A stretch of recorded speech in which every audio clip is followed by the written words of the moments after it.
କିଛି ବାସ୍ତୁଟି ବାସନ୍ତୁ ଜାଣିବା।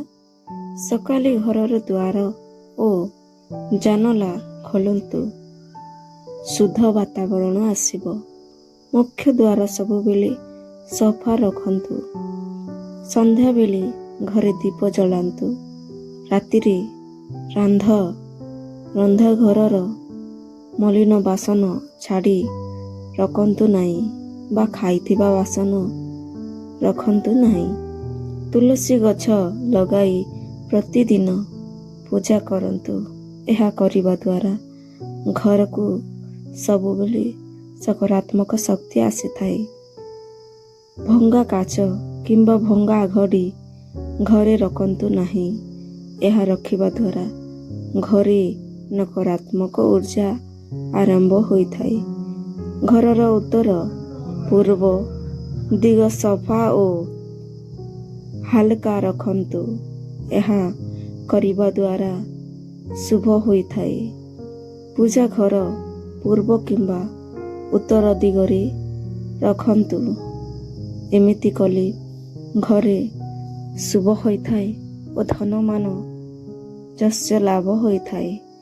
ଘରେ ଅନାବଶ୍ୟକ କଚରା ସଂଗ୍ରହ କରନ୍ତୁ ନାହିଁ।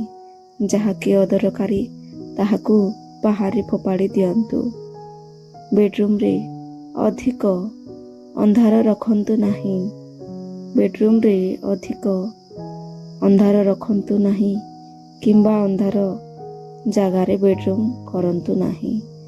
ଘରେ ମିଠା କଥା କୁହନ୍ତୁ। ଝଗଡ଼ା କରନ୍ତୁ ନାହିଁ କିମ୍ବା କମ୍ କରନ୍ତୁ।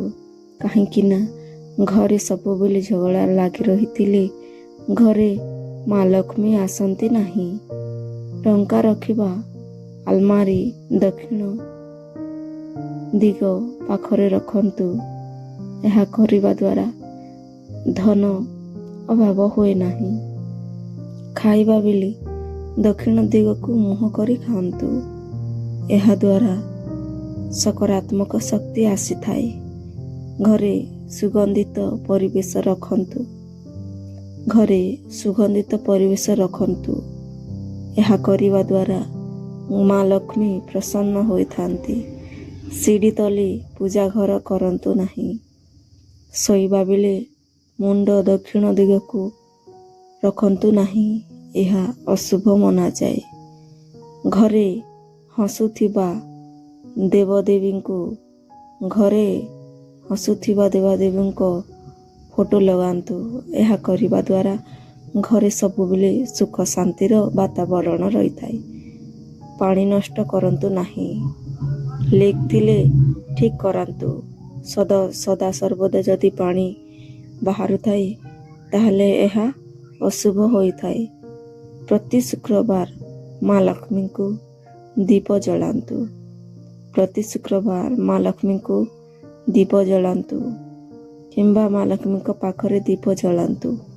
ମାତା ପିତା ଓ ବଡ଼ମାନଙ୍କୁ ସମ୍ମାନ ଦିଅନ୍ତୁ। ମାତା ପିତା ଓ ବଡ଼ମାନଙ୍କୁ ସମ୍ମାନ କରନ୍ତୁ। ଏହା କରିବା ଦ୍ୱାରା ଘରେ ସକାରାତ୍ମକତା ବଢ଼େ, ଯାହାକି ଧନ ମାନ ଯଶ ବଢ଼ିଥାଏ ଓ ଲାଭ ହୋଇଥାଏ ଓ ରୋଗ ବୈରାଗରୁ ମଧ୍ୟ ମୁକ୍ତ ମିଳିଥାଏ। ଭିଡ଼ିଓଟି ଭଲ ଲାଗିଥିଲେ ଗୋଟେ ଲାଇକ୍, ସେୟାର ଏବଂ ସବସ୍କ୍ରାଇବ୍ ନିଶ୍ଚୟ କରନ୍ତୁ, ଯାହାଫଳରେ ନୂଆ ନୂଆ ଭିଡ଼ିଓ ଆପଣମାନେ ପାଇପାରିବେ। ଧନ୍ୟବାଦ।